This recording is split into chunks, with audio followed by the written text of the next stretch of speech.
morning, good afternoon, good evening, wherever you are. We hope it is good, and welcome to another edition of Geeks Who Like Sports. It is Season 2, Episode 7, and as always, I am Ray Carsillo in beautiful Los Angeles, California. To my best friend in entire world over in Philadelphia, Pennsylvania, Lee Elias. Lee, how are you doing this weekend? Look at that fancy sign behind you. I know. The first thing we got to do is, for those of you listening, we got new Geeks Who Like Sports signage for the podcast from our good friends over at ultimatehockeyfans.com.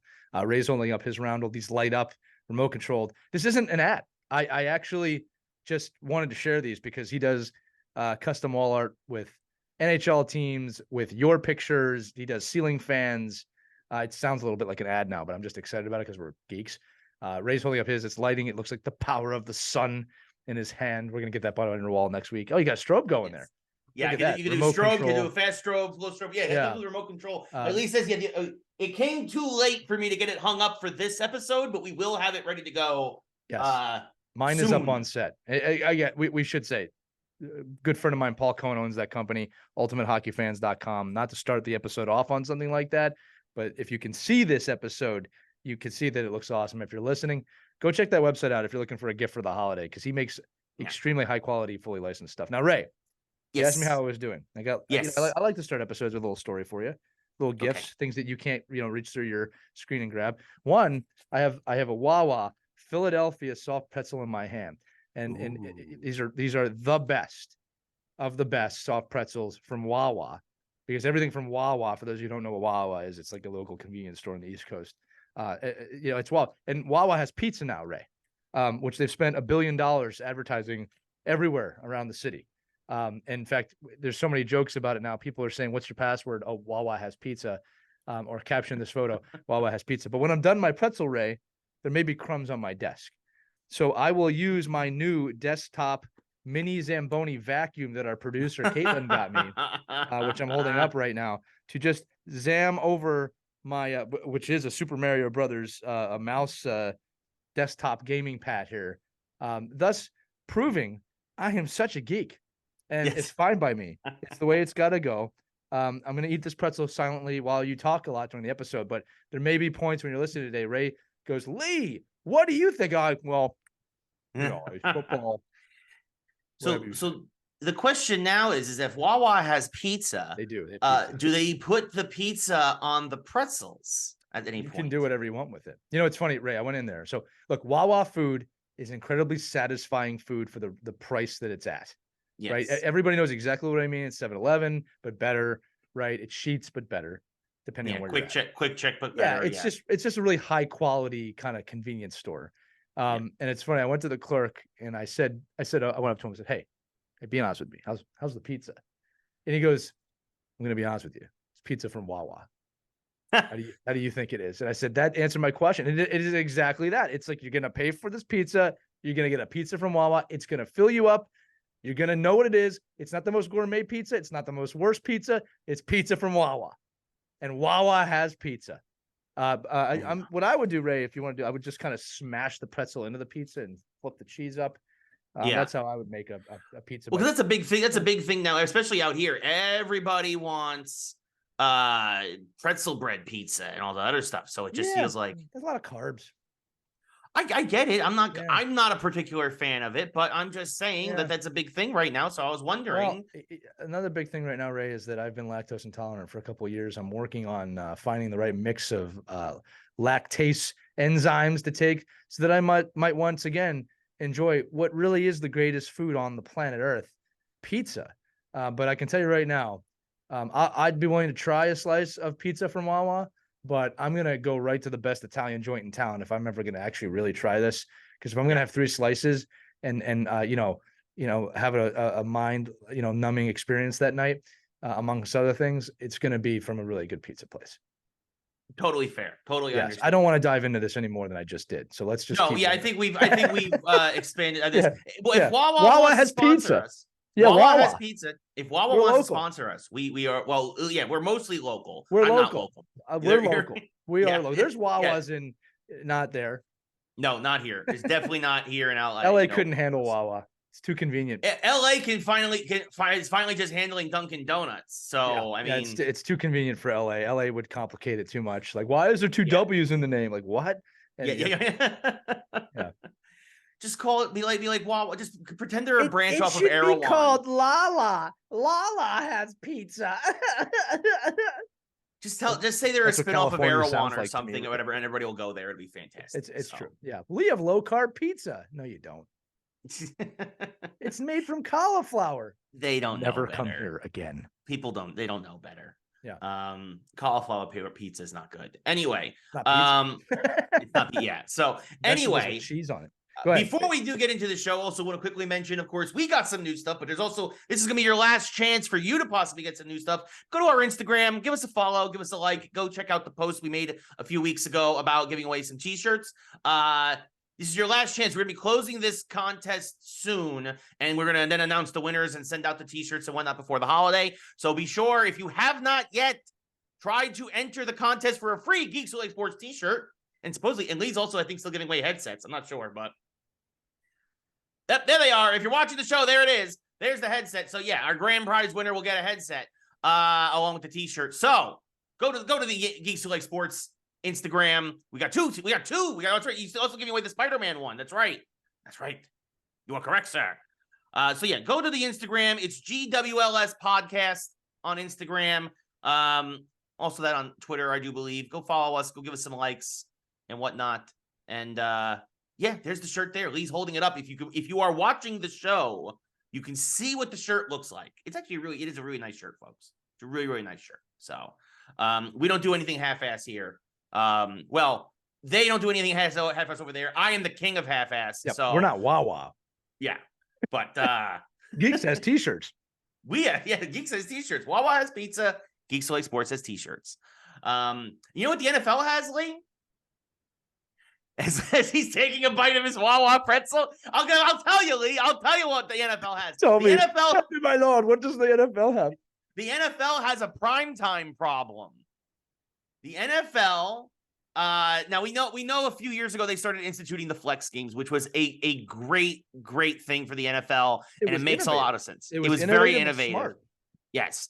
My suggestion is they need to expand the primetime flex scheduling, because we are at the halfway point of the season, and I can tell you right now, there are not many games to look forward to in the primetime schedule, and this week was the perfect example of just how terrible it can get. The 1-8 Panthers took on the now 3-7 Bears. We had the 3-5 Broncos versus the now 5-5 Bills. I believe we're 5-4. I believe 5-5 actually after the loss. Yeah, the Broncos are now 4-5. The Bills are now 5-5. That was Monday Night Football, and we had the now 4-5 Jets versus the now 5-5 Raiders for Sunday Night Football. So a whole bunch. So basically, every team going into this, except for Buffalo, was below 500 or at or below 500 when the night started, when these games started, and this is week 10 of the NFL season. Lee, this is a problem because if you're not a fan of these teams, why on God's green earth are you going to watch these football games? Well, and let's break down what like primetime football games are. There's usually just one, right? Sometimes there's a doubleheader, but it's usually just one game. It's usually Thursday, Sunday, and Monday. Yeah, it's like a game of the week style broadcast, right? Yeah. So like this is how my brain works. I try and dissect the problem, right? So the first thing I go to is, okay, would the teams or the players have a problem being flexed to 8 Eastern? And my answer off the top of my head is just no. It's extra rest. It's extra time to prepare. I can't see any reason why a team would not want to play as late as possible in the week. I'm thinking on the Sunday night game right now. Okay. Yeah. The Thursday night game is a totally different kind of monster in itself. Yeah, there's a rule. There was a rule with the last collective bargaining agreement where this was a little bit of a problem with every team has to have a Thursday night game. Right. And I'm fine with that. I'm totally fine with that. Yeah. I'm talking like still the Sunday sucks night. Though that they put the Panthers and Bears this late in the season. Yeah. Knowing that if you know football, neither of these teams were probably going to be decent at this point. So here's the deal. My point is that if every team has to play Thursday night, every team has to play Thursday night. So like, I don't look at it like it's a primetime problem on that night. It's going to happen, right? That's how the schedule is. You really can't change a Thursday night game and flex it anywhere. So no, you can't flex it. But I think at the beginning of the season, you look and be like, you know what? From week 10 onwards or week 11 onwards, it's divisional matchups. Well, but I could also make a great argument that those teams would definitely not want that. They don't want the 'Cause short those week. games, They don't those, want, those so games might matter more. Yeah. yeah. So it's like, I'm just saying, I can see how that one could be just, okay, this is how it is, deal with it. With the Sunday night primetime game, which is the game of the week typically, right? Or right now it's NBC. I think players would want to play as late as possible. So I don't think that's a problem. Then it comes down to the money involved in that, and like who's getting the money and where is the money going. At the end of the day, the NFL needs to make money. You get more money if you get more viewership because the advertising costs go up. I don't know why they're not flexing more often this time of the year. Now, again, there's the other thing too of like, if the Eagles are playing the Cowboys at 4:25 on a Sunday, do I want to wait for the game to be over at 11 p.m.? I mean, there's a lot of different reasons they might not do it, but I think if it's your premier game and you're going to have the largest audience, you need to have a great matchup. And I think there's plenty on the west and east side of the country to be able to fulfill that. But yeah, they should be flexing like crazy right now. Even if it's a great team versus a bad team, so you can see the great team, right? Well, that's the thing. Like right now, next week's game is Vikings Broncos. Broncos are 4-5. Vikings are 6-4. Yeah, it's a mediocre game. They're both mediocre. And look, I'm not going to say like Eagles Chiefs on Monday night is going to be a barn burner, right? Thursday night, Bengals Ravens, as we talk about divisional matchups, that's going to be a barn burner. Right. But then you've got Steelers and Browns, a divisional game. They're both 6-3. The winner of that likely makes the playoffs. Right. Why is that not replacing Vikings and Broncos? Yeah. Why not? Let's even go further. You know the schedule. At this point. Let's go further. Okay, the Thanksgiving week is a little wonky because of obviously you can give them some leeway. Cowboys have to play Thursday. Teams. Yeah. Right, exactly. Cowboys have to play on Thursday. Lions have to play. Niners, Seahawks, which is now the third Thursday game, is going to be a great game. But right now, it's Ravens and Chargers. Jaguars and Texans could be for the division. Right. Like the Jaguars are right now winning the division by a game over the Jaguars. Steelers and Bengals, again, another great matchup. I get if you were to flex the Steelers the week prior, you're not going to do it 2 weeks in a row. But those are both better matchups than Ravens and Chargers. We should say the best matchup coming up is Monday Night Football. Eagles are playing the Chiefs on the 20th. Yeah, that's going to be a great game. But that's the point, right? Like that's a Super Bowl rematch. That deserves a primetime audience.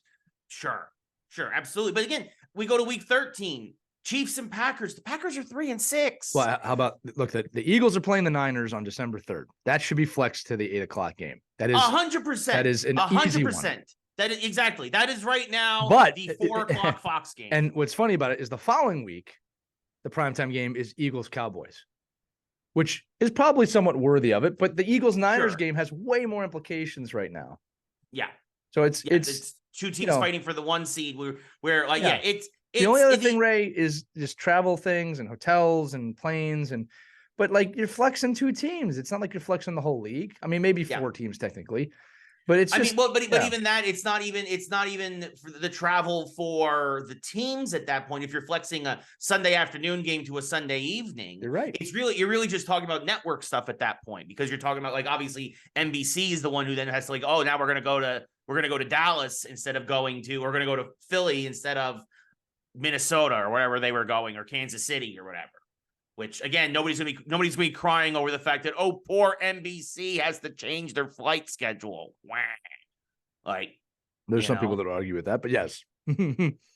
Yeah, well, those people, I'm sorry, nobody really cares about the big billionaire networks. Oh no. Yeah, no.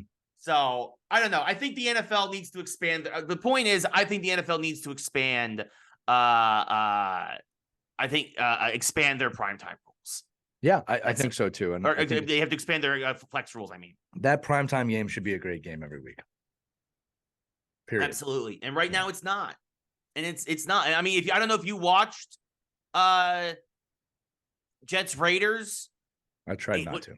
You were better. Yeah, you were better off. It was a terrible game between 2 mediocre teams, although the Raiders did win. And as I said a couple of weeks ago, after their firing of McDaniels, they were going to go on a bit of a run. And now the Raiders are 2-0 with new coach Antonio Pierce. I do wonder sometimes if the NFL's attitude is like football fans will watch because it's football.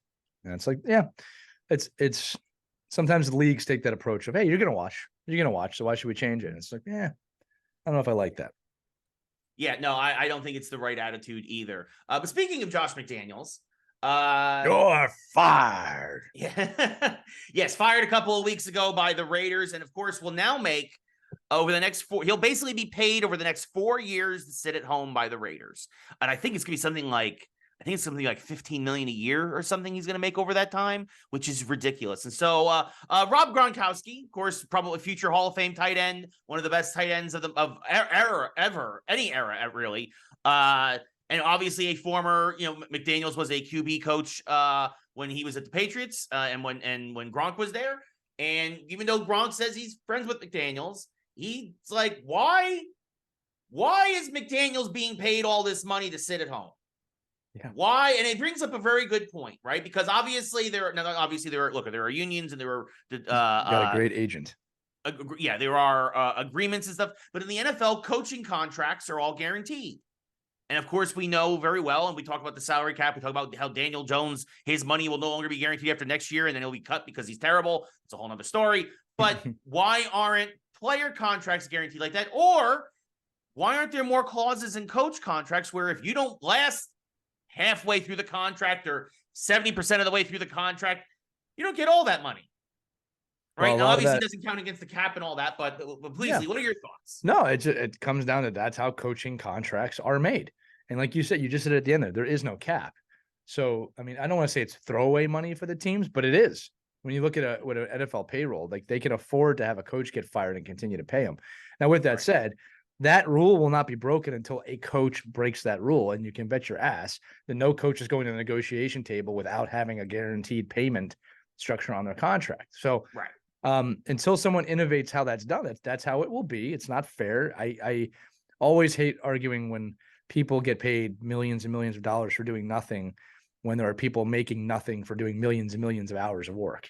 Yeah. But I gotta say this again too, being a devil's advocate to my own point, we have deemed that is valuable in this country, and that money is there. So it will not change until a coach changes the way contracts are done or a team does that, or there's a cap with coaching. When there's a cap on coaching, you bet your butt they won't be doing that. But that'll never happen. Yeah. No, you're right. They'll never agree to any kind of a deal like that. And another episode, we can discuss college coach salaries, which I believe in like 40 of the 50 states, the highest paid person in the state is a college coach. Yeah, no, and that's stupid ridiculous number. Too. Yeah, it is ridiculous. And speaking of college coaches, quick football segment this week, because honestly, folks, there just wasn't a lot of great games this week. Although quick shout out to the Lions and Chargers, which was probably the game of the week, and the Lions now 7-2, roaring into the 2 seed in the NFC. It's gonna be fun. This Detroit Lions team is fun and good for Detroit. A long suffering fan base. Another big win for the Eagles this week by not playing. Yes. Yeah. They got to stay at home and watch the Giants give up 7 touchdowns to Dallas. But the Cardinals won, and that means the Giants are moving up the draft board. Here we go. And anyway, we're done with that. Speaking of college coaches, going back to my transition, slap on the wrist from college football against Michigan, in my opinion. We talked about cheating here in the show last week. Lee gave a very passionate Lee rant on people who resort to cheating in sports. And you know what? If this is how the punishment, you're only going to encourage it more often, in my opinion, because the punishment for Michigan they're not disqualified from the playoffs. They're not giving up, having to give up certain, slots for high school prospects or things of that nature. They're not having to give up, games or anything like that or proceeds. No, just Jim Harbaugh can't coach the next 3 games, and just game day. He can still go at all the practices. He just can't be in the arenas for the next 2 game days, and he'll be back in time for the playoffs, assuming Michigan gets there. They just have to win their last 2 games. So that's it. Slap on the wrist. That's it. Little slap. Don't worry about it. You got caught cheating. Your whole organization got caught cheating. You blamed it on one guy. You fired the scapegoat, Jim Harbaugh. Go take Saturdays off for 3 weeks. It'll be fine. We'll see you in the playoffs. Yeah, like he won't be coaching from the sidelines on his phone, texting people. But there's a few things I want to say about this. Number one is that this is the institution making a decision so that the game wins, right? Like, again, sometimes we have to remember these governing bodies, not in their best interest to overly punish people. It hurts the sport. Houston Astros would be a great example of a team that really got off with nothing because the MLB thinks, well, we can't ruin our own sport. So that's a problem. I'll say this too, another bigger problem. Now I'm seeing coaches say, oh, everybody signs steals. Everybody signs steals. First off, don't tell me that. I don't want to know that. Second of all, high school football, you can have a headset to the quarterback. Yes. Professional football, you can have a headset to the quarterback. Why the hell has college football not changed that yet? Yes. I don't understand it. It looks stupid with all those signs on the sideline anyway. Yeah. Just let them talk in the headset and the problem is solved. Yes. What is the advantage of not having that? I sent you a clip from earlier in the week. Nebraska coach Matt Rule said the exact same thing. I don't understand it. Where it's sometimes the NCAA can't get out of their own way. We talk about how behind the times baseball is a lot. The NCAA might be even further behind the times than baseball when it comes to a lot of these stuff and making changes. And, you mentioned the governing bodies, and obviously maybe it is because the NCAA, because it is broken down into the SEC and the Pac-12, the Big Ten, and all this other garbage, right? Maybe it's time to, again, step into the 21st century, realign all of these major colleges into under one grand governing body that's uniform across the country, and we get rid of all of this regional garbage, right? Like, where this conference has 2 divisions, but this conference has 10 teams. This conference has 8. This conference doesn't really count, but we'll give them a bowl game anyway. No, one thing, uniform, put it all in writing, catch up to modern times. And because of this way, we're not having these ridiculous conversations anymore about this stuff. So, Look, what's funny, Ray? When I was in graduate school for sports management, we were studying the NCAA, and we had a lot of young people in the class that wanted to get involved in the NCAA or had the kind of superhero idea that I'll change the NCAA. And our professor did such a great job. They brought out the NCAA compliance book. And immediately you realize I cannot ever be involved with this association, because it is a mess. It is a War of the World size book that contradicts itself over and over and over again. If I was a law student, I wouldn't want to get into this thing. Yeah. So unraveling that completely tangled, mess that is the NCAA without a loom would be impossible. Yeah, it would be like what happened with the name, image, likeness stuff, where it took 10 years of legal battles to finally get that rule instituted, right? A lot of people really paid a price in terms of time and effort so that future generations could get what they're worth. Because again, these universities are making hundreds of millions of dollars on these guys. And it took, like you said, like it was a legal nightmare, but it took them 10 years, and they fought for it. I don't know. Yeah, it might not. Again, is the effort? Yeah, is the juice worth the squeeze at that point? I think it is, but then again, I'm not going to be the one who would have to pay in the blood, sweat, and tears for this to get the NCAA. Someone has to break their face getting through that brick wall. Yeah, and I don't know who that's going to be. Oh goodness! Speaking of new rules. This was interesting. I was surprised that this is just a fun little fact. This is something I didn't realize wasn't already on the books. ESPN instituted a new rule for their company that reporters can't bet on games that they're having maybe insider knowledge on and whatnot. Like no duh. Like I'm surprised this wasn't already a rule. I guess obviously journalistic integrity and whatnot, a lot of guys, this isn't a problem, and this probably came about because you are starting to see a lot of issues, particularly in the NFL, where players are betting on if not their sport, college sports, other sports. And obviously, again, we go back to the Pete Rose, in sports in general, gambling on sports is the cardinal sin, as well as it should be. But also, by the way, for these guys who are all betting on sports and all their own sports and getting half-season suspensions, Pete Rose is still waiting for his induction into the Hall of Fame. So I just want to mention that. But I was just surprised that this wasn't in a rule already on the books for ESPN, because Again, maybe it is just one of those none-written, no-brainer rules. I didn't feel was necessary till now. But Lee, what are your thoughts that they made this announcement this week? What I have a hard time understanding, Ray, is the hypocrisy of that we can use betting organizations to advertise and hockey on people's helmets, on jerseys, but we outlaw anybody involved in the game from doing it. There's just something weird about that to me.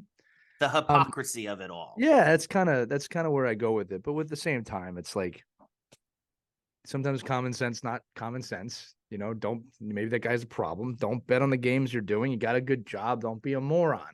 Yeah. And you do have insider information. Mm-hmm. And I don't know. I just sometimes people make such stupid decisions with gambling. It's a disease, like people say. Yes. So, It is a problem for a great many people, and we're not poo-pooing that at all. Even if you're in Vegas, you shouldn't be doing it. Yeah. Speaking of Vegas, there it is. There it is. Yes.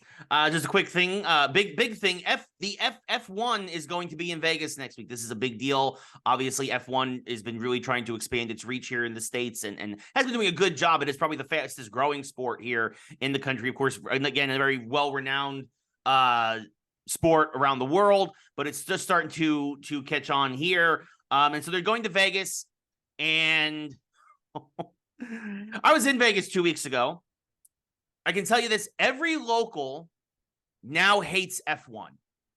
Everybody in Las Vegas who works at the casinos, who works at the restaurants and the bars, everyone who is a commuter and lives in the greater Vegas Metroplex area, Henderson, all those areas, absolutely despises F1 now and will never be a fan of it. They have one of the busiest tourist attraction cities in the world has been ground to a halt because of the construction, the traffic, the stands. And then the F1 came out this week. They showed the track layout. It looks like a cartoon pig. If you look at it, you turn it upside, it looks like a cartoon pig. The drivers have complained about the pit stop entrance. And F1 has admitted they didn't realize the desert got cold in the winter. And they now know that there's going to possibly be problems for the tires and the track and issues that they did not plan for because they thought Vegas was going to be warm in the middle of November. Lee, how much of a disaster is this event going to be? Well, I'm looking at the track. It does look like a cartoon pig. You're not wrong. It looks like an incredibly easy track, too. Yeah, there's a couple of where the feet are of the cartoon pig are going to be difficult turns, but yes, the hooves. But that's about it. Yeah, this is what I think, Ray. I think if that race brings in billions of dollars that no one was expecting, everyone's going to love F1 in Vegas a week later. But yeah, the construction, the organization's been kind of a mess. This is just another thing of Vegas saying, "Hey, we can do it in Vegas, baby," and it's like, well, not this one. Baseball, football, basketball, hockey, you probably can do. You want to put a gigantic ball in the middle of the city? Sure, Vegas, go for that. All right, you can put a big ball in the middle of your city. But a racetrack, shutting down the fountains, what are you doing? Like, what are you doing? So I don't think they're going to lose money. F1's a very popular sport. I think also Vegas is the type of city that will complain, and then everyone will show up because they want to be part of it. You know what I mean? So we'll see if it's empty stands and a bad race. They can say that they tried it and moved on. I don't know how they didn't realize the desert gets cold in the winter. Especially you have tracks in other places where there's deserts. That's Anyway, we'll see what happens. Like I'm one of those of we got to let it happen and then see what happens, and then we'll have an understanding. Because look, here's the other thing about it, Ray. Some kid's going to be in the crowd and be watching and become a F1 racer one day because of this race. So we just have to see what happens. You know what I mean? But it's weird when I hear that they're shutting down fountains and tourist attractions and you have to walk around them or, one of the nice very inconvenient as a tourist. And one of the nice parts of Vegas, for those of you who haven't been there, is how convenient it is to get around when there's not an F1 track there. I mean, it's so easy to move around. There's escalators everywhere. There's walkways. Usually, yes. Yeah. They've made it so easy to get from one casino to the next. Or even a quick cab ride. It's just not hard. Or I should say Uber or Lyft. But yeah, we'll see what happens here. I'm interested to kind of revisit this with you after it. Yeah, no, it'll be interesting to see how it goes. I will not be watching because I will be at the AEW pay-per-view here in LA this weekend at the exact same time the F1 race is happening. It is the Full Gear pay-per-view here at the Kia Forum, and your boy got tickets yesterday. Because wrestling is better than racing to me. I just love that. Your boy got tickets. I don't hear you talk like that. Hey, good. You've been wanting to go see them for a while. Yes, I have. I have, and it's been not easy. I've been to many WWE events over the years, SummerSlams and a pair of WrestleManias and some SmackDown tapings. I even went to an NXT taping once in Florida. But this will be my first AEW event, so I'm very excited that I was able to get the tickets for. If I could go to any wrestling event, if I had to pick just one, it would be a Royal Rumble. Yeah, I've never been to a Rumble. I would love to go to a Rumble live. Yeah, by far the greatest thing in a video game. Greatest gimmick match of all time. Pat Patterson, R.I.P. Genius. Right. So, yeah, no, unbelievable. So yeah, that's what I'll be doing this weekend instead of watching F1. The other thing that's going on, last thing in sports, MLB Hot Stove. It's not really started. We're still getting the awards here. Yankees rookie Anthony Volpe won a Gold Glove. The water is simmering. The stove is heating up. Yes. Probably within the next couple of weeks, the official winter meetings, the big winter meetings will be the first week of December. Are you expecting any major changes? I mean, I don't think there's going to be a lot of trades. I think there's going to be a lot of free agent moves. Obviously, we know there's no way Shohei stays with the Angels. No, he left. Not after how he even. It was very quiet how he exited that team before the season ended. Yeah, I was surprised nobody made a big deal out of that. He was just like, okay, bye. Yeah, I mean, there was a bigger deal out here for sure, but he was hurt. He got hurt, and then that was it. He was hurt. He wanted to get his surgery and get it over with, and it's the right move. He's already thinking of next year, and it's going to be interesting to see because there are obviously a lot of other teams thinking about next year.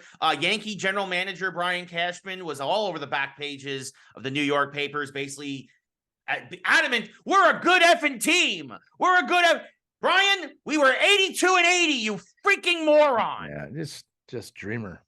And then he went to going on to bash Giancarlo Stanton. And mind you, I don't like Giancarlo Stanton either.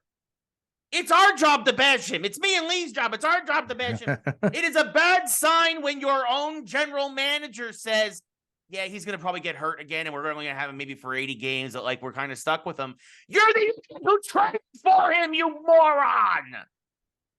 You said the quiet part out loud. And now if you're trying to retrade him, who is going to want him? Right. You idiot. But hey, Lee, your Phillies might get Mike Trout. I would love to get Trout here in Philadelphia as long as it's a fair deal. We'll see. I mean, the Phillies are a team primed to win the World Series again. So, obviously Rhys Hoskins will not be here next season, and wish him the best. Yeah. He was a great Philly. He came up right in our farm system. He was a real homegrown guy. But Bryce Harper's going to be at first base with the first place. Yeah, they said he's going to be first base from now on. But if Trout comes here, I mean, man, do we look even more dangerous. Nothing against Hoskins outside the injury thing. And Trout loves Philadelphia. We know that, but they're going to want an arm in the leg for him. And because I don't think the Angels know how to do deals the right way. So my gut's telling me he won't be here. But just because I think the Angels are going to ask for too much, and we're not going to be stupid about it. Yeah. No, it'll be interesting to see, though. The Angels are going through a full rebuild. They just brought in Ron Washington as their new manager, who, of course, led the Rangers to back-to-back American League pennants 10 years ago. And then was the Atlanta Braves third base. He has a ring as their third base coach and infield coach. And now he is the head guy over there as he'll be the new manager for the Angels. But yeah, I mean, already talks about at least Castellanos would have to be in that deal for Trout and whatnot. Well, I wouldn't mind moving Castellanos. Not that I don't like the guy, but no, it's a big contract for a guy who strikes out a lot. I would take Trout for him any day of the week. Yeah, no, for sure. I mean, now, like you said, I'm sure it'll be a lot more than that. But yeah, I mean, I think the Angels are at the point where they want to get out of that Trout contract because another guy who is very, very injury prone. Right. And I think Trout wants out of the Anaheim because Anaheim sucks. It's that simple. I mean, they're a terribly run organization from top to bottom. Unfortunately, that's true. And the worst thing that happened to the Angels was it looked like their owner was going to sell last year, and then he changed his mind. Like that was an organization that definitely needs a change from top to bottom. And the Angels are in trouble. But it's going to be interesting. There have been rumors of Tyler Glasnow being on the trade block from Tampa Bay and several other players. But we know Josh Hader is a free agent. We know Blake Snell's a free agent. Jordan Montgomery's a free agent.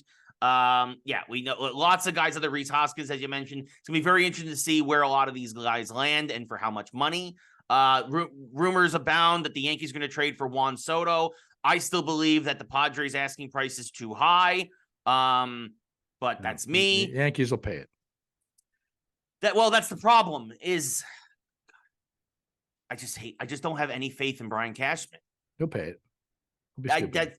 He's very stupid. That's the thing. To me, they want too much pitching.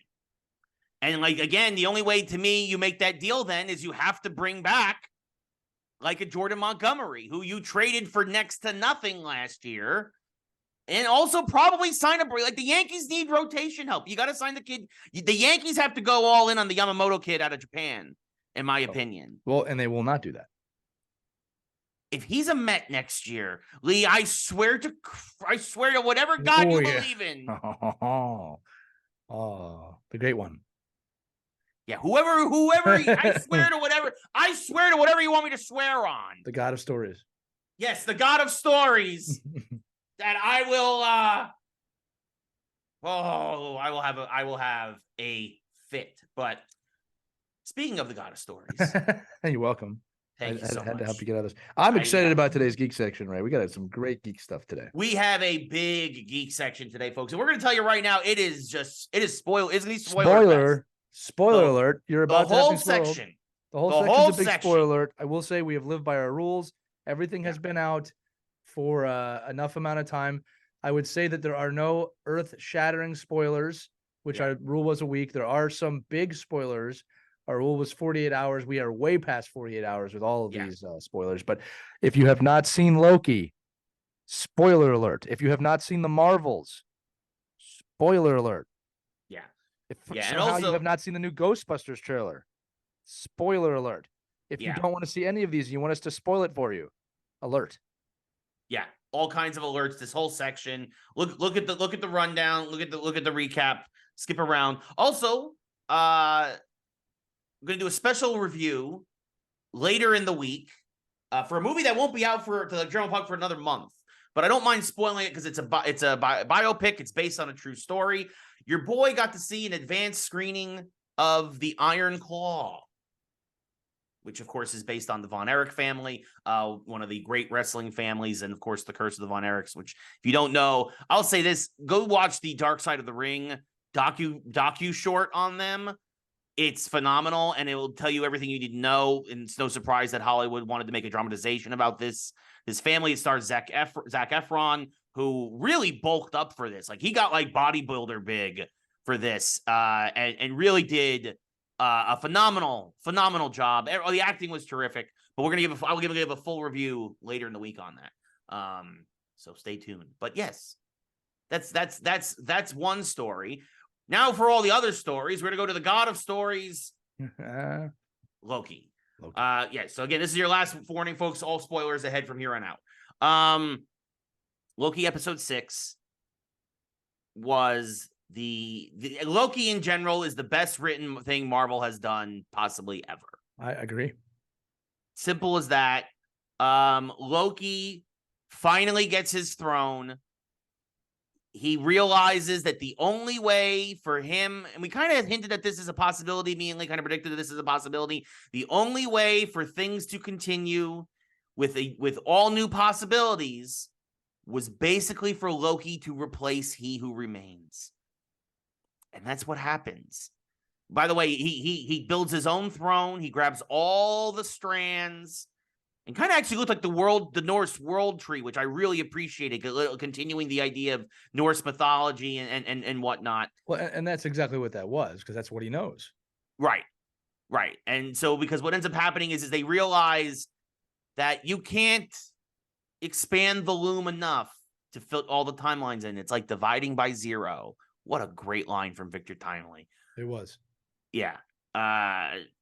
It just was phenomenal. Absolutely phenomenal. It leaves the door open for possible TVA characters to return. And Marvel has hinted that they might do that, where they might give Mobius and B-15 and all of them their own series, like following Kang variants and whatnot, and like trying to shut them down. Well, I will say right now that and no one's talking about this, which is kind of weird to me.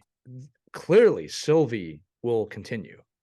And Sylvie is a character that I would not be surprised, Ray, if there is some formation of a multiverse Avengers squad and she leads that charge. Yep, Lady Loki doing her thing. Yeah, there's no way that, like, I mean, there was so heavy on Loki, like actual Loki, Tom Hiddleston Loki in that episode that Sylvie became a side character. There's no way that they just disappear. Like, you could easily just say, okay, yeah, Owen Wilson and the rest of the TVA crew stay. But my belief is that Sylvie is going to become a main character now, and lead a multiversal Avengers squad. I mean, that would be phenomenal. I mean, you could do that. We've seen that happen before in What If. Right. So, like, you could absolutely do something like that. I think, obviously, everybody, again, gave great performances in the show. This was the best written Marvel show. Now, a few notes on this before we even dive into this episode of why this was such a well-written show. Season 1 and 2 connect flawlessly and beautifully, and they come back to each other. You cannot have one without the other. This is like an Ouroboros. Exactly. There have been many, many TV shows where you could skip a whole season and be fine. This is not one of them. I doubt there will be a third season. It was beautifully written. Number 2, the character arc of Loki becoming the hero, which is a really worthy story to tell. Yeah. Right? Was done so beautifully. And the final 2 episodes really touched you on a human level, keeping in mind, too, that this is science fiction, as they say in the episodes. But the fact that this show was able to get you to care for the cast like Loki does is insanely good television. Insanely good, right? You generally care about every character, including Victor Timely, who was not really in a lot of the episodes. I mean, he's in some of them, but like, you really care about every character. They do a great job. This is really some of the best writing I've seen in a long, long time, right? Yeah. And it's all because the Hulk had to take the stairs. Yeah. In the Avengers. That's it. That's the only reason. Unbelievable. I mean, it's the smallest thing has the biggest ramifications. Effect. Exactly. Like, think about it. That time travel. The Hulk took the stairs, and that's why this show is created, technically. But just even the last episode titled "Glorious Purpose," and like, again, which was also the first episode's title too. Right. Well, here's the thing: is that if this is going to get a rewatch for me, because which we don't say a lot about Marvel. I've not rewatched any of the Marvel TV shows. This one will get it, and I'll tell you, like, even when you watch season 1 and you see all the Lokis in the end of time, talk about how they always lose, and then this episode is about he has to lose to win. Yeah, which is so beautiful and so beautifully written. And then the definition of glorious purpose. There's a great conversation he has with Mobius about sometimes to win you have to do what you don't want to do, and Loki accepting the role of a god that will be there forever, holding all of the time strands together. I mean, it's just this is classic literature level good. Yep. I don't think we see anything like that. I mean, we're an ending worthy of a god, and Loki will remain at the end of time, holding everything together. Yeah. And can return. I mean, I was gonna say, can you imagine if Sylvie went to go find Thor? Yeah. And for Thor to do something. You know what I mean? So there's a lot of amazing things that could be happening here. But the connection of Loki to his friends and then traveling thousands and thousands of years. That's another thing that is not being talked about enough in the last episode. Yeah. This last episode encompasses probably 10,000 years. All right. He spends literal centuries learning everything. He literally he does everything he possibly can. Literally until he finally is like, the only way to win is to lose. Well, and keep in mind too, we know of the centuries because there's that one thing that says centuries later. Yeah. But there's another thing too of like when he's talking to not Victor, when he's talking to He Who Remains, he goes back in time at that point, and he can now control time, not just his time slipping. How many years did that take him to understand? Yeah. So this is a Groundhog Day scenario, but I wouldn't be surprised if it was 10,000 years he tried to save his friends. And that was the goal, was to save his friends, not just the timeline. And again, the loom was only meant for the sacred timeline. It could not be expanded. And when he realizes it was a fail safe. It was it was never meant to hold multiple timelines. Right. And when he realizes that the glorious purpose is to save his friends, and remember, they poignantly put in this episode, he can save Sylvie before she kills He Who Remains and stop all of this, and he won't do it. Yeah. I mean, it's truly the journey of a villain, one of the greatest villains, into a tragic hero. I mean, it's the heroic sacrifice. Arc. Yeah, like you said, if he kills Sophie, then he can still have his life, and and He Who Remains will remain at the end of the time doing the job. And instead, Loki is like, no, I will do your job so my friends can live. Right. Sylvie, not Sophie. Yeah. So sorry. It's okay. Sorry. That's it. Her real name is Sophia. So there we go. So you're gonna play that card. Okay, Ray. Anyway, look, it was a brilliant ending. Loki is so super fitting. By the way, so for those of you who don't know, the God of Stories is a real comic book thing that they've done with Loki recently, and it's the evolution of his power. And there's a line in Ragnarok where Loki betrays Thor, and Thor goes, "Oh, brother, we just go round and round, and you're not growing. You never grow. You do the same thing over and over again." They gave Hiddleston the room to grow the character, and Loki evolves not just as a trickster and a magician, but to someone who can control time.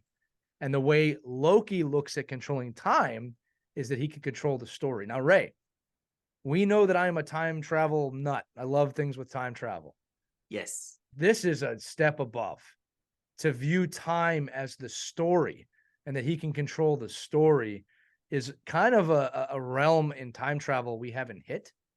Yeah. And that I kind of like the idea that the last view of Loki is that he's kind of maybe able to tap into those timelines, right?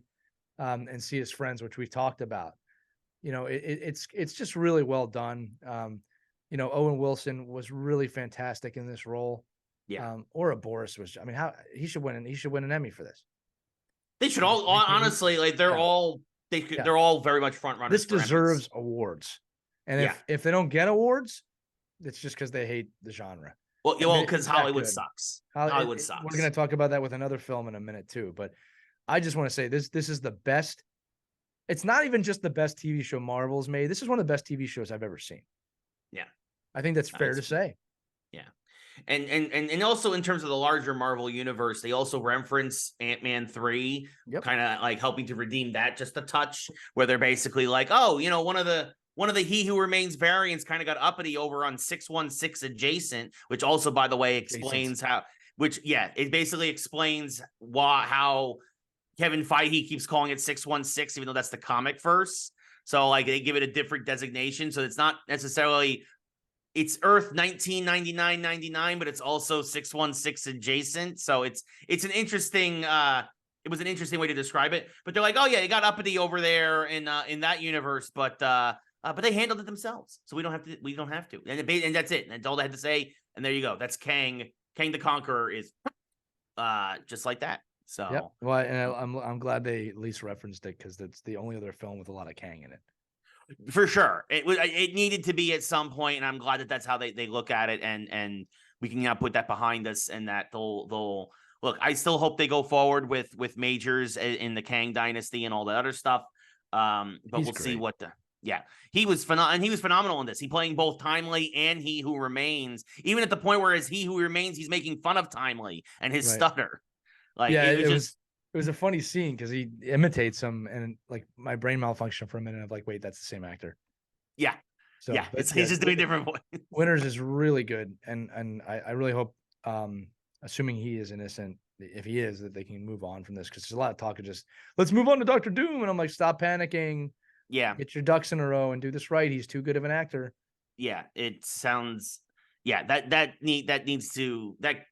situation needs to resolve itself before anything is done, and with more evidence coming more and more to light, where it sounds like he's.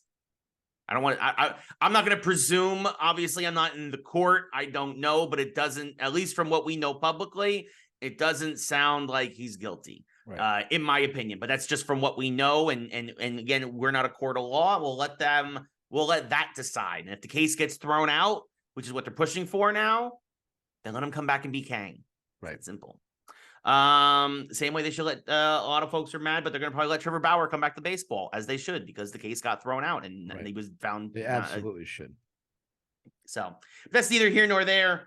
Although now there are other possible charges against Bauer, but that's something, again, you take them as they come.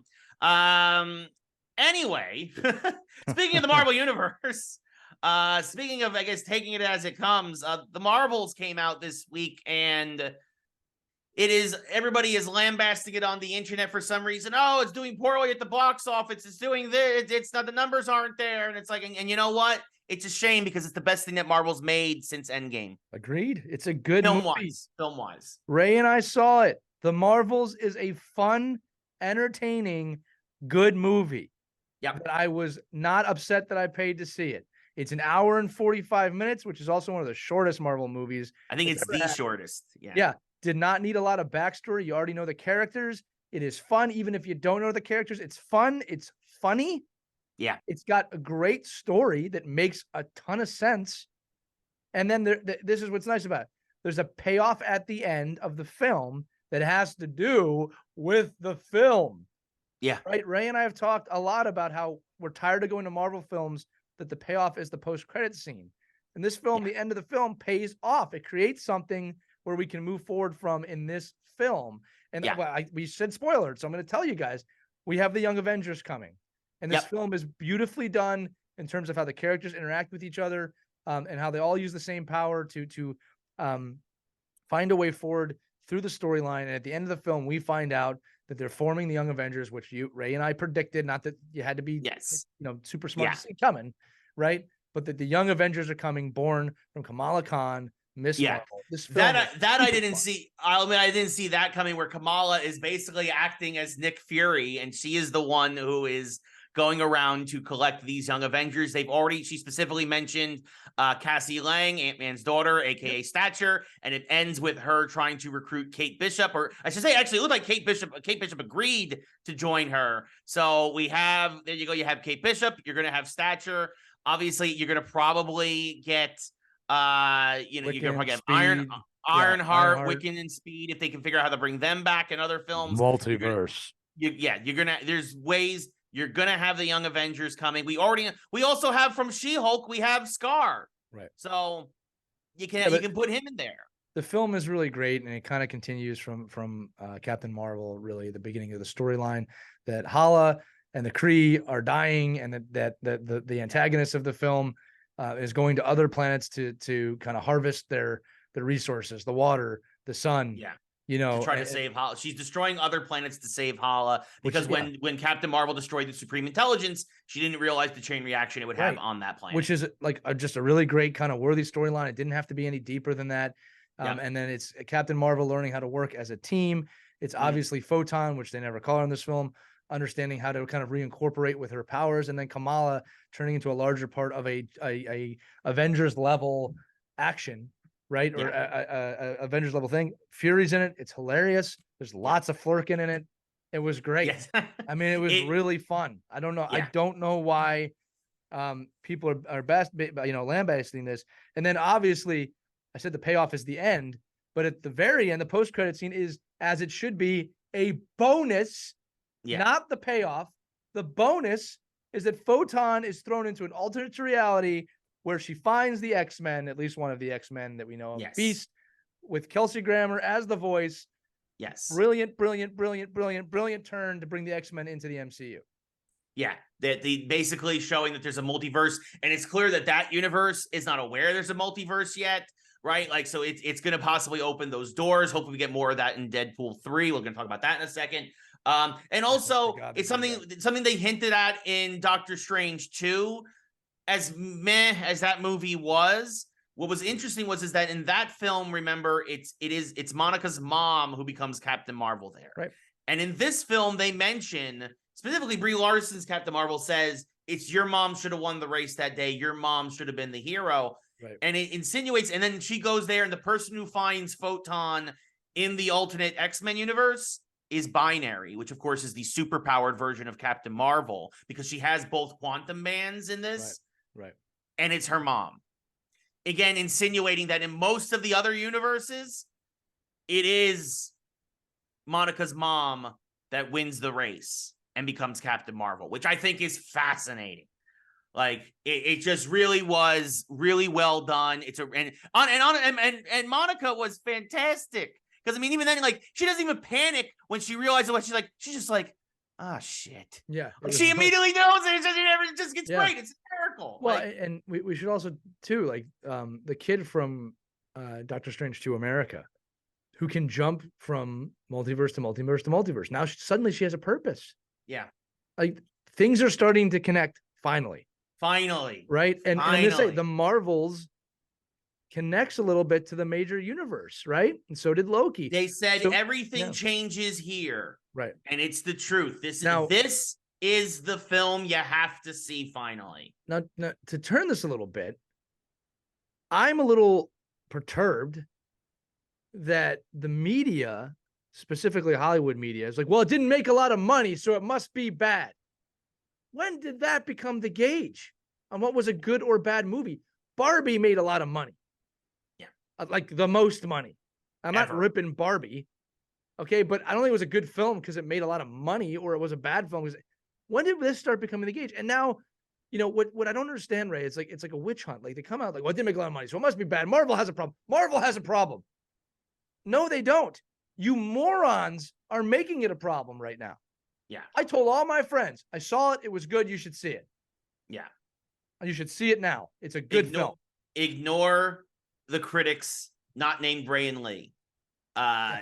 They it's not even getting bad reviews too, Ray. That's the other thing. No, it's gotten some bad reviews. Yeah. Like I think it's like a 60. Okay.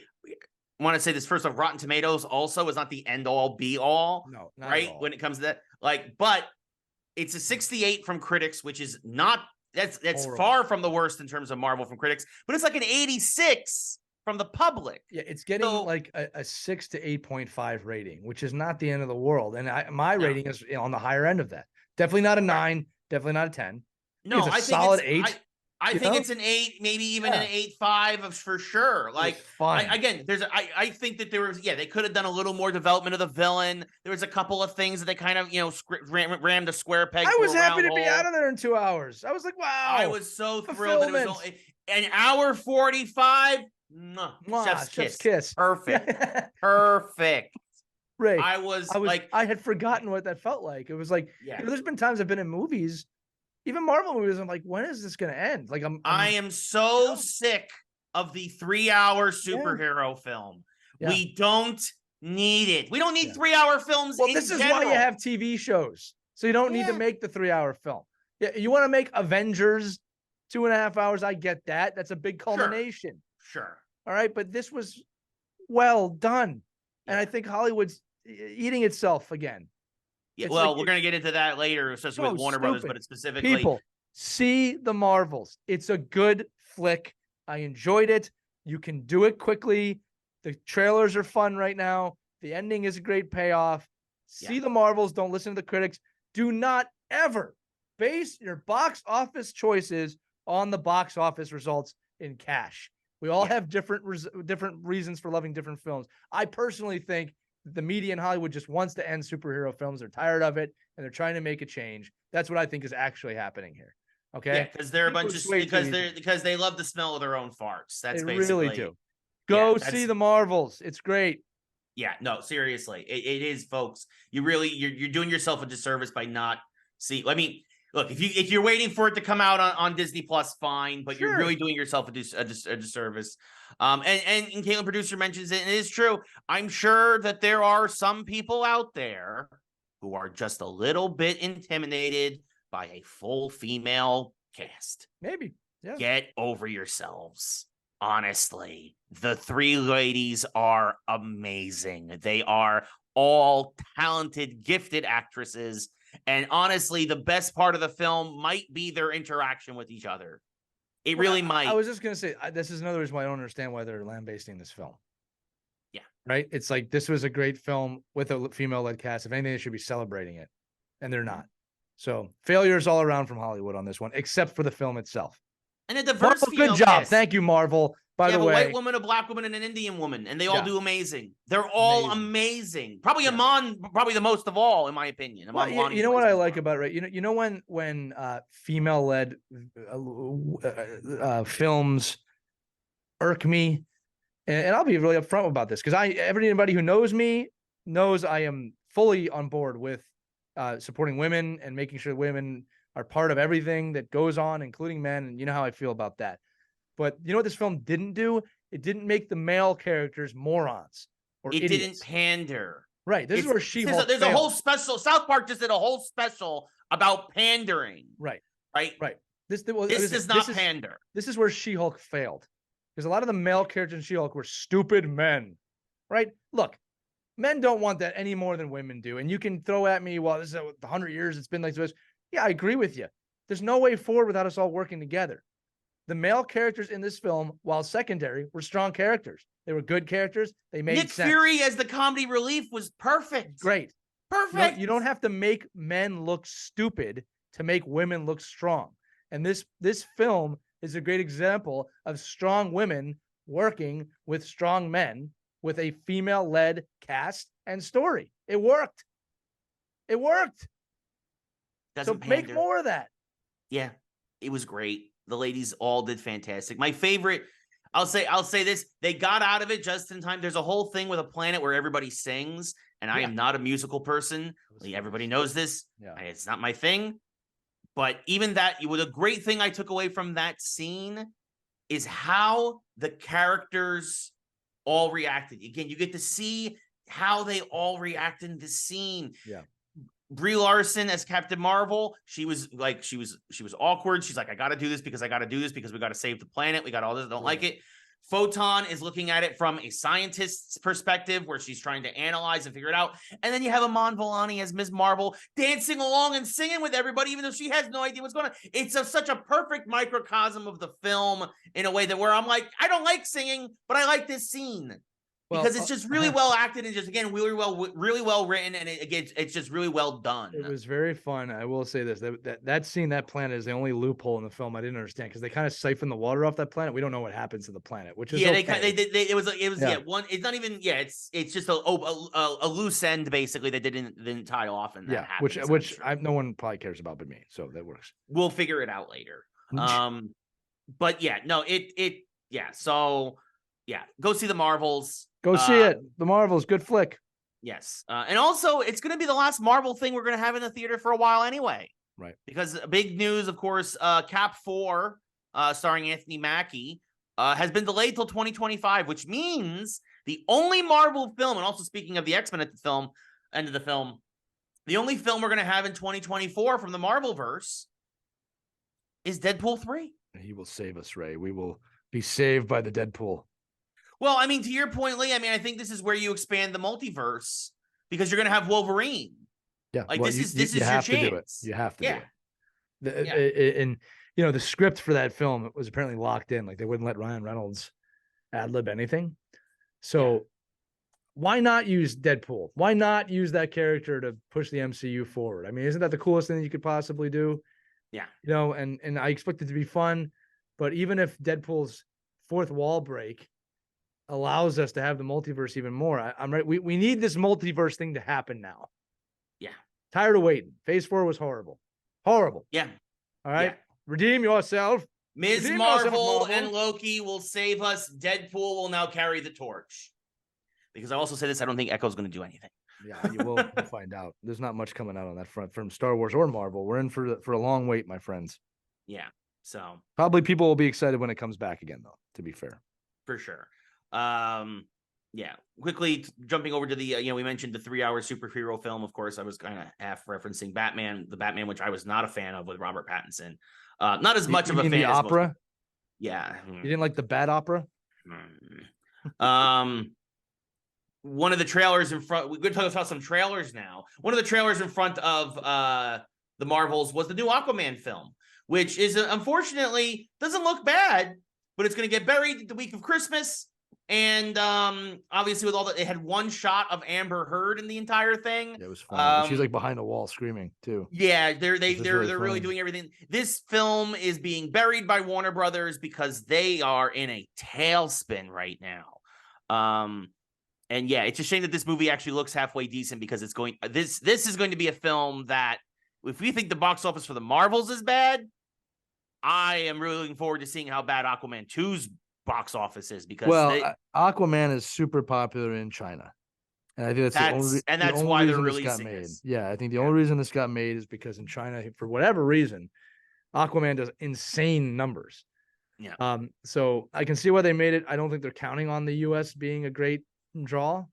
Yeah. But like again, sometimes people ask, why do they make these movies? Well, China brings them billions of dollars. That's why. Yeah. And it's worth making if they're going to go see it. I don't understand the obsession in China with Aquaman, though. It's interesting. I don't get it either.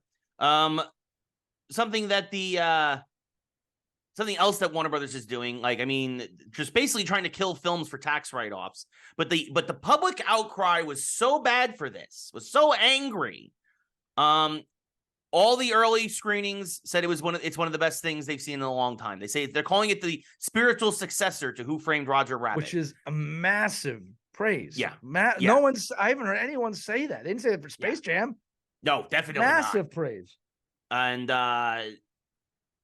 it's called Coyote versus Acme. Obviously, it stars Wile E. Coyote, and it's also starring John Cena. And Warner Brothers basically killed it. You didn't say that right. John Cena. Okay, now he can't see this. Yeah, he can't see this. He can't see this yet. But now Warner Brothers has backtracked and said we are happy to let the filmmakers shop this elsewhere. Supposedly, there are already massive offers from Apple and Netflix possibly to get it. Smart. And good on them because Warner Brothers needs to stop shelving products and for tax write-offs. It used to be making good movies was the priority, not we have a good movie, let's kill it for the tax write-off. David Zaslav, by the way, the highest paid CEO in Hollywood for a company that's basically dying. This says a lot, I think, honestly, in a little bit of a microcosm. I cannot wait to see Coyote versus Acme. If it's on Netflix, I can't either. It is the one wherever it is. Wherever it is.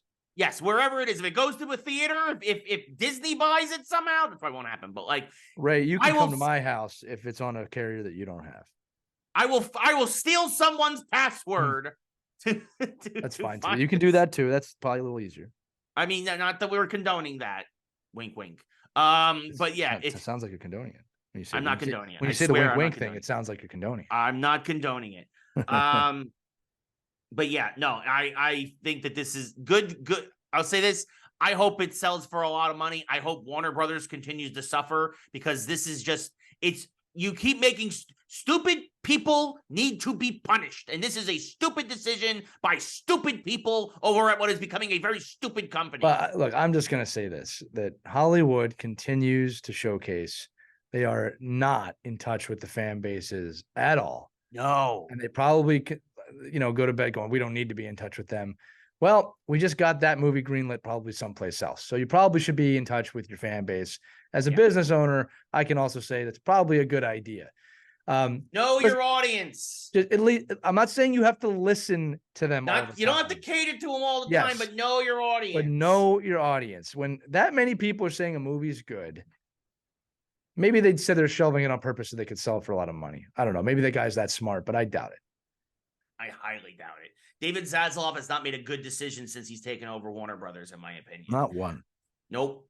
But you know what? Speaking of knowing your audience and knowing your fan base, this I've been waiting. I saved it. I changed the order of the rundown. I noticed that you did, and I for a brief moment I was like, did he forget? I was like, he did not forget this. He did not forget this.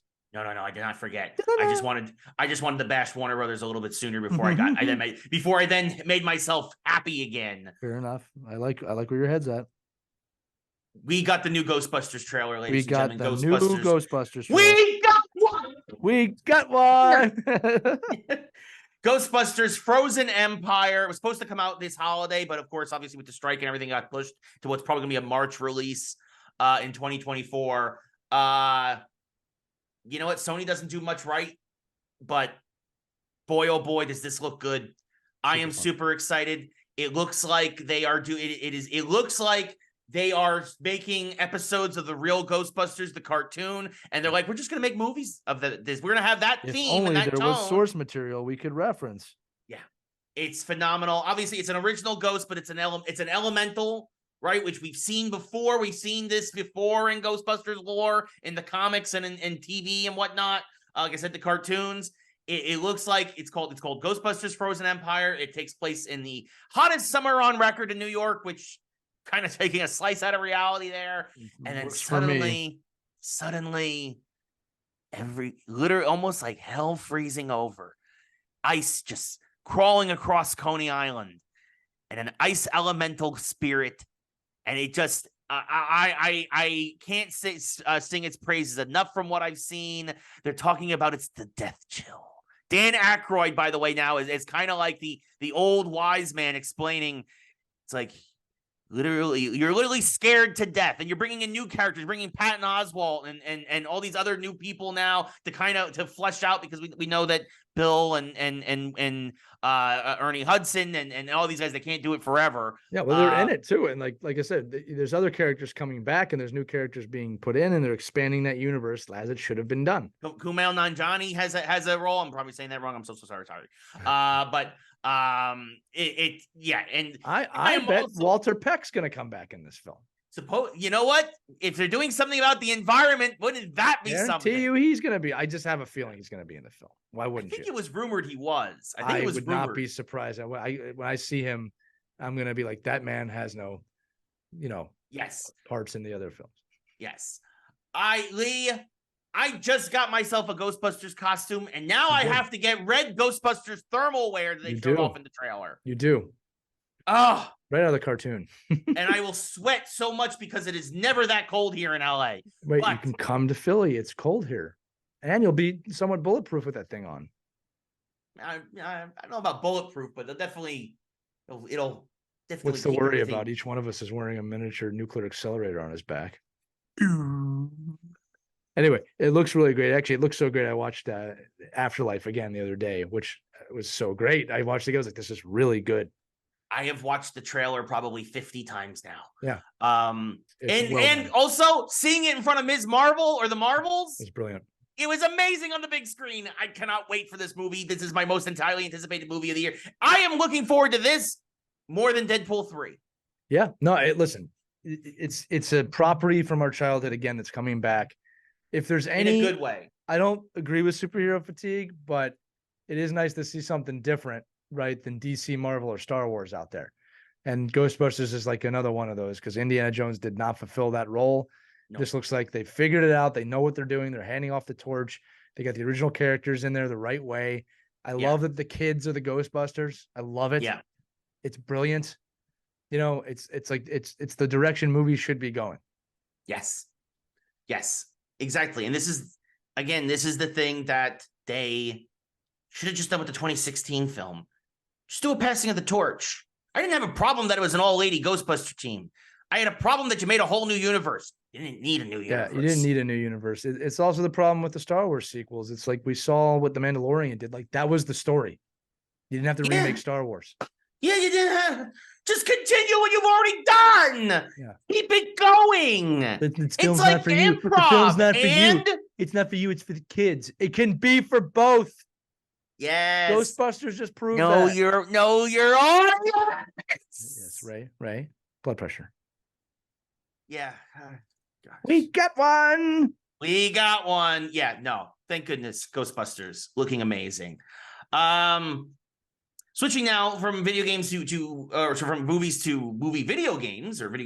Obviously, on the heels of the very successful Mario Brothers film that came out this year, Nintendo has been doing what a lot of folks. There've been a lot of like fan projects over the years and like trailers and mock trailers. And we're gonna do something special with this with the mashup later in the week. Stay tuned for that. But it has been officially announced by Nintendo that they have begun work on a screenplay for a live action Legend of Zelda film. Lee, I am cautiously optimistic about this The live action part is what worries me. What are your thoughts on a Legend of Zelda movie?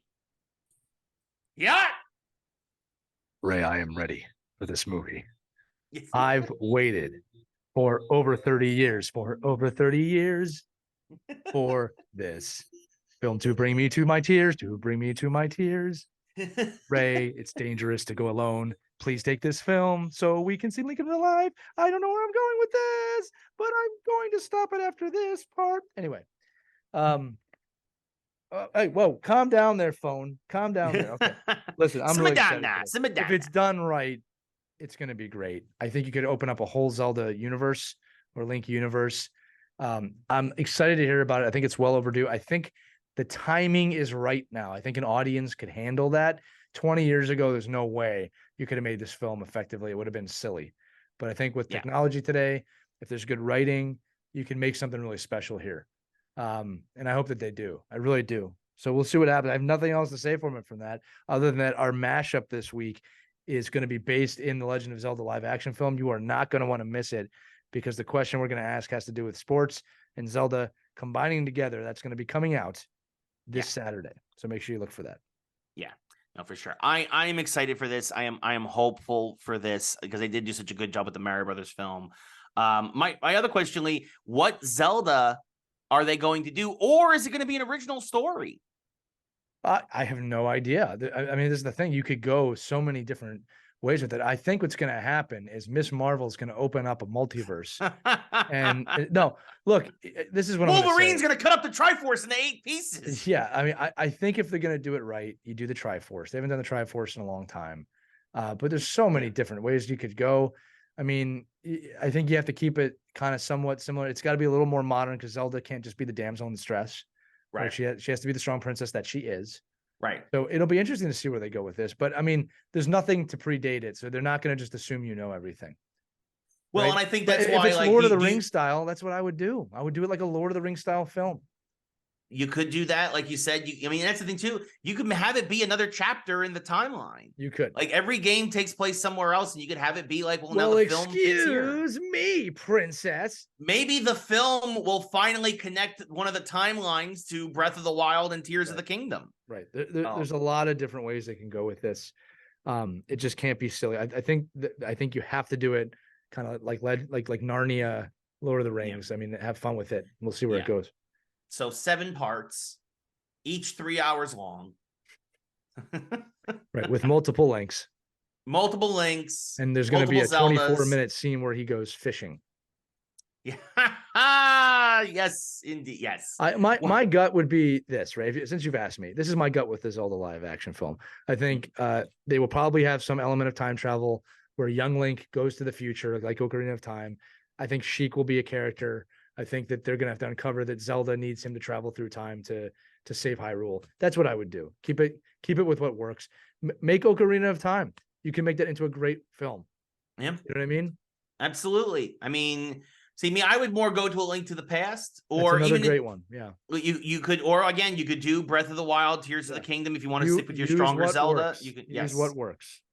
And my fear is they're going to do something like Skyward Sword, just because that will establish the Master Sword. But yeah, I think from a storytelling point of view, Link to the Past is obviously the best. But I could just say like Zelda and Sheik, who are the same person. Spoiler. Yes. You know, that's a strong character. Yeah, that's what I think people should look at. 25-year-old spoiler. So yes, just in case you didn't know, we are way past our spoiler rules on that one. Yes. Also, just real quick, we have a lot of comments on the YouTube page. We appreciate everybody watching on YouTube, by the way. And our buddy Matt Cavalieri was very much on board with our geek laws from a couple of weeks ago. Know thy laws, geekdom. Yes. Know them back and practice them, or you will go to the gauntlet where you will face off against Ray Rage, because you have said something bad about the Yankees, which was what we have told him, which is why he is coming after you. Heed the laws. Yes, heed them and heed them well.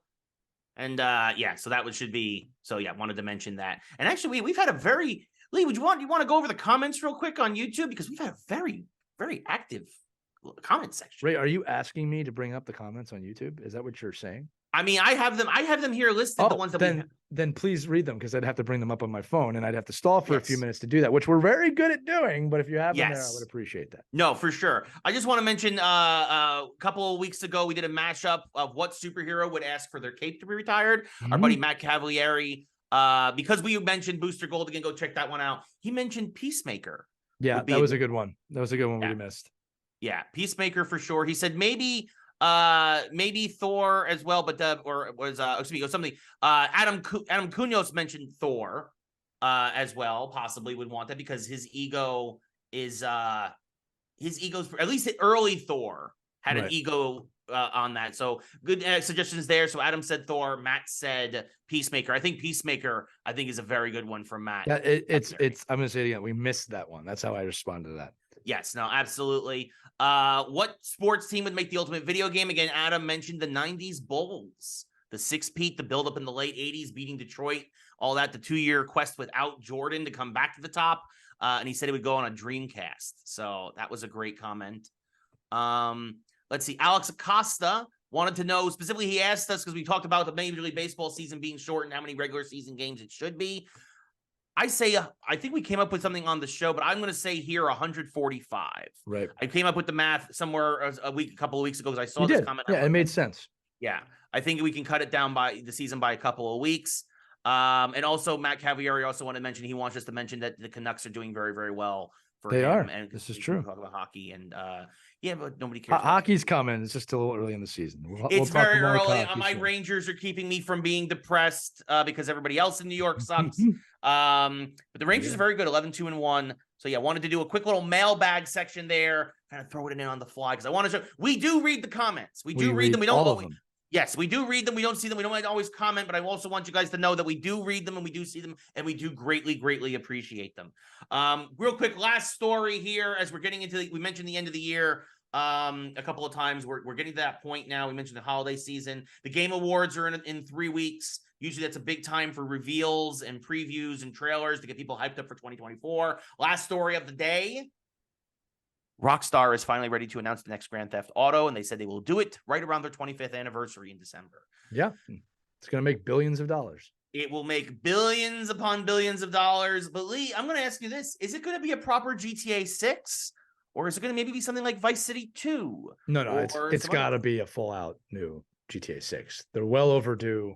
I think so, the new technology. There's no reason not to do it. It's been like 12 years since GTA 5. Yeah. If this is like not a full new game, they've made a drastic mistake. Now I think it will cater heavily to how people mod this game now. And I think they're going to bank on that. So I would not be surprised if the main storyline is very short, but it's going to be a brand new game. Yeah, no, for sure. It's been 10 years since GTA 5, but again, it's not being released now, so it'll probably be 11 or 12 by the time that game finally does drop. Yeah, so. And that's good on them for realizing you don't have to make a new game every year to be successful. No, just keep porting it to new systems every generation, and people will keep buying it for some reason. Right. Well, it's fun. It's a world they get to live. It is a fun world, but you know me, I if I spend 100 hours on a game nowadays, that's a long time. So because I'm always on to the next one. That's true. I'm like the Jay-Z song says, on to the next one, on to the next one. He's talking about something very different from video games, and that's perfectly fine. What's he talking about? Right? What's he talking about, right? That does it for this week's episode of Geeks Who Like Sports. Everybody really appreciate it. No, seriously though, this was a great week as always. We really appreciate everybody who hung out with us. We got a mashup coming. Got my special review of the Iron Claw coming, and plus other stuff throughout the week as well. Make sure to tune in for that mashup and make sure to jump in that giveaway. Yes. Don't forget about the giveaway as well. Like Lisa, go to the Instagram page, GWLS Podcast on Instagram. Follow us, like us, share, all that fun stuff. All that fun stuff. Next time on Geeks. Roll out. Let's roll out. But yes, on that note, though, for Lee, I am Ray, and this has been Geeks Who Like Sports, Season 2, Episode 7. We'll see you all next time, everybody. Good night.